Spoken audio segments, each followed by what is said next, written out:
Working while caring for someone with MS can be complex. It can affect both your job and your personal life. Welcome to Ask an MS Expert. I'm John Strum, your moderator and the host of the Real Talk MS podcast. Each week, Real Talk MS reaches thousands of people in more than 100 countries around the world with the news that people affected by MS need to know. My wife, Jean, lived with progressive MS for 23 years, so I've had a front row seat experiencing all the ways that MS can impact a family. Today, I'll be asking our expert the questions you want answered. Please feel free to post your comments and questions on Facebook, YouTube, or Twitch. MS Navigators will be online throughout today's live program, answering your questions and connecting you to resources. Working while caring for someone with MS can be emotionally, financially, and logistically challenging. But with the right strategies and an understanding of your rights, it's possible to manage both effectively. Joining us today is Diana Grazio. Diana brings over 30 years of experience in the events industry and a deep passion for her work. Since transitioning to remote work in 2020, Diana has embraced a more flexible lifestyle alongside her partner of 32 years. Diana is a dedicated advocate for the National MS Society, serving as an MS ambassador. She also actively contributes to her company's employee resource group, supporting individuals with disabilities. Welcome, Diana. Thanks for being with us today.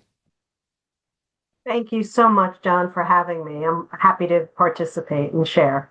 Well, I hope you'll start us off by sharing a little about your journey as an MS care partner. Oh, absolutely. David, my partner, was diagnosed in April 2012. Before we had the full diagnosis, we kind of we asked the Google, so they say, about some of his symptoms he was having. And then he checked so many of the boxes. When we finally went to his neurologist for the diagnosis, we actually told the doctor we think it's MS. And it kind of softened the blow a little bit, but still it was like, oh my gosh. It was a bit of a kick in the stomach, to say the least. But we've been fortunate so far over the last 13 years, and he has not primary progressive. He has relapsing remitting, and it's been pretty steady over the last 13 years. However, the last few years, there's been some decline. Well, obviously, getting diagnosed with MS certainly has an impact on the individual being diagnosed, but it also has an impact on their partner. How did you feel and how did you manage a shift in your career when you first took on the role of a care partner? That's a very interesting question. At the time, I was doing some consulting work in an office about a half hour from our home. And the person I was working with, her husband had MS, he had more primary progressive, a lot of other comorbidities. But it was interesting to share with her David's diagnosis and how fortunate we were to get diagnosed so quickly after him having his testing, MRIs, etc. Her husband wasn't diagnosed for many years because obviously MS, if people don't know this, mimics some other diseases. So sometimes it's a challenge for doctors to diagnose that. So we were able to share some stories. She shared some of her doctor's resources. So at least I had someone at the time where I was working that was so very supportive and understanding. The unpredictability of MS means that care needs are equally unpredictable. So, how do you manage or balance the unpredictability of MS with the stability required for full time employment? As you said, since COVID, I am very fortunate to work from home permanently.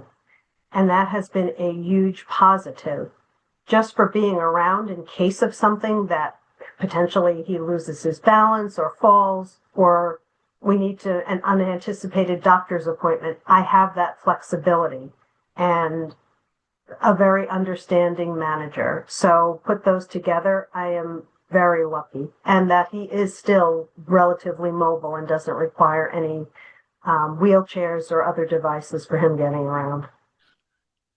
Time management is important for everyone, but it's really essential for someone who's both caring and working full time. What organizational skills, what organizational techniques are working for you? I have for myself, I'm on a schedule just for me to stay healthy. So every morning I set the alarm, I get up at one specific time. I work out every morning as best I can just to stay healthy in general. As we're aging, it's always good for some exercise. And then pretty much as the day goes on, we have lunch together, we have dinner together. So and the mornings are usually a better time to for me to get things done. I'm more alert, awake, and more productive. So having my own schedule of what my day looks like is super helpful. With MS, some days are more difficult than others. How do you prepare for flares or exacerbations? That's tough because you never know when they're coming, but you just have to be patient just to make sure I make sure David is comfortable. And if he needs to rest, he rests because he's home with me as well. So he has the opportunity to lie down if he needs to, or just watch TV and not do some other things. So it's just being ready, being at the ready is the most important thing. Well, just like some days with MS can be more difficult than others, some days on the job can be more difficult than others. What support systems do you have in place to help when you have to prioritize a situation at work? So as I said, my manager is extremely supportive. She knows the full situation here, and usually I know in advance when something is coming up that requires my attention or potentially for me to go to our office. Even though we work remotely, we still have an office, which is about 40 minutes away from where I live, in case we have to do an event or something out there. So I usually know in advance. She knows, God forbid, something happens, I need to run home, completely understanding. So I am extremely fortunate and blessed to have that support system around You most certainly are. me. You know, caring for someone with MS can require additional financial planning for long term support. How has budgeting impacted your mindset as a care partner while you're maintaining full time employment? It's very funny you asked that. Prior to David being diagnosed, we were looking at long-term care plans for both of us. And literally the next week, he got his diagnosis. And we're like, and I think as many people know, or maybe they don't, getting long-term care for a pre-existing condition, especially MS, is virtually impossible. Or if you can find a provider, the costs are astronomical. So that kind of went out the window, but we're working with a financial advisor to see what would happen down the long run, let's say the Medicare aspect of life and things or pieces of the puzzle that we may need. If assisted living or someone to come into the home, those all cost money, even though insurance does cover some of it. But we have an advisor that we're looking forward for help. The Family and Medical Leave Act, or FMLA, allows eligible employees to take unpaid leave for caregiving. Do you have any experience using FMLA? No, I haven't. But actually, in the employee resource group I'm part of, I know some people have. Because part of that group, some people have either visible or invisible disabilities, other health issues, and are caregivers to their husbands, wives, or children. So I know that was actually a topic that had been brought up. So I am aware of it, but personally, no, I haven't taken advantage of that. Your job is also legally protected under the Americans with Disabilities Act if your work is affected by caring for someone with a disability. Have you ever had to take any sort of legal action to protect your job? Thankfully, I haven't. And I'm very fortunate again. And just knowing that you have that resource, I have that resource at work is kind of it's good to have in your back pocket if in fact I ever need it. But hopefully I will not. As MS evolves, so does the role of being a care partner. I'm wondering whether your employment situation has changed over the years as your care partner role may have changed or shifted. I think it has. When David was first diagnosed in 2012, it was minor things. He had some issues here and there, and over the years, obviously his MS has progressed. He doesn't require my 24/7 over watching over him the full time, but I may need to shorten some trips if I need to travel because I do travel for my job. Um, but I talk to again my boss, wonderfully understanding. The company I work for is very employee focused, making sure the employees take care of themselves and their families. So it's a win-win for me. So I'm blessed, really. I can't say that enough. No, and you really just started answering the very next question I was going to ask you. It sounds to me like you have the gold ticket when it comes to working with the right company. You're already working remotely. You have a very understanding boss. Are there any other strategies that you use that help you manage your work? As I had just previously mentioned, I do have travel throughout the year. Not a lot of it, but just enough to get me out of the house. And typically, I have the full stay. I don't have to shorten my trip. But let's say David had a doctor's appointment, which was pre-scheduled. I would be easily available to come home and not have to stay the full length of my business trip. So again, very lucky and fortunate that I have that in place. According to the National MS Society, care partners spend up to 24 hours a week providing care to a loved one with MS. And those who are caring for someone with greater disability can spend even more time. Being a care partner is a huge commitment, and without a good plan, it can often lead to burnout, especially when your responsibilities as a care partner are combined with work related stress. What strategies have you found that help you avoid burnout? I think trying to exercise every day. Exercise is great for the mind, body, and soul. Um, and I'm one just over, let's say, the last few years. We really haven't taken vacations. David has become more of a homebody. So fortunately, I've been traveling with my sister. Last year we went to London. This year we went to Las Vegas. She had never been there, and so it was quite the experience for her. So getting away and making time for myself is a plus. You have to. You can't just run, do because you will burn out. And then once you're down, you have to rely on others. And some people are okay with that. I prefer to be doing all the caregiving myself. So and try to stay as healthy and as possible. Well, to your point, maintaining good mental health is absolutely vital for someone in a care partner role. I'm wondering if you've had any experience with professional counseling, or is the exercise in the morning enough to keep you on an even keel?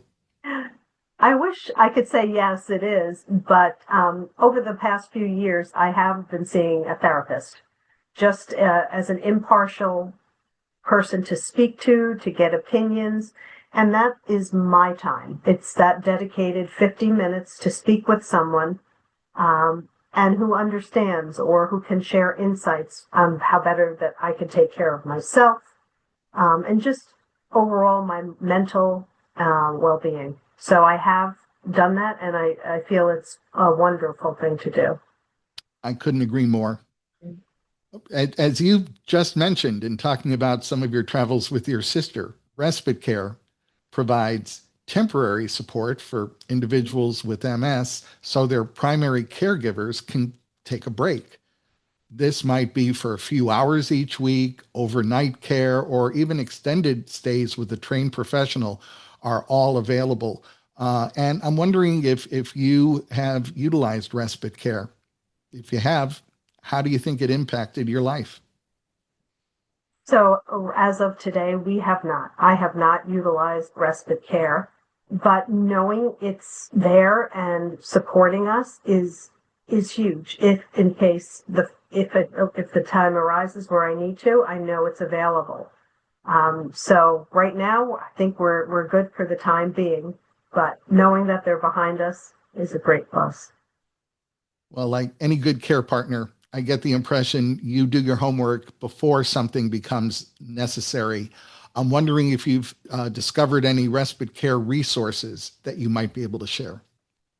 I have, and I'd love to share them. A couple of them are Lifespan Respite Care Program.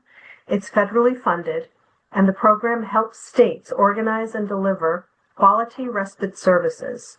Some states offer vouchers or maintain databases of providers. That's one. And the MS Foundation Home Care Assistance Grant. It offers short-term respite care, including personal hygiene services, light housekeeping, and transportation. It's designed to help caregivers get time for themselves while ensuring their loved one is taken care of.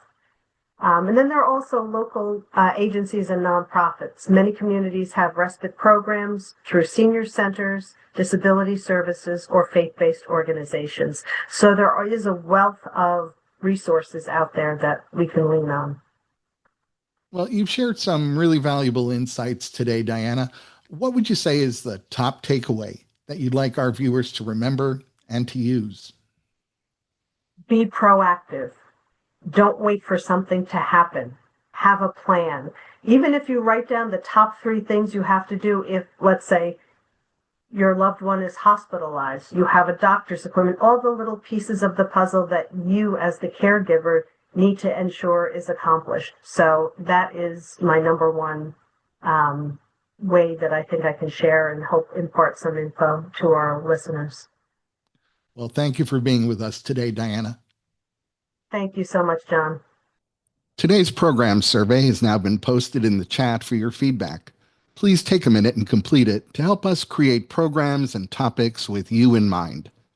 Please be sure to visit the National MS Society's website for information and resources on MS, connection opportunities, and ways for you to get involved. You can also connect with an MS navigator to receive personalized support by phone, email, or through the Society's website by chat. A recording of today's program will be posted on the MS Society's website at nationalmssociety.org/msexpert, as well as on Facebook and YouTube.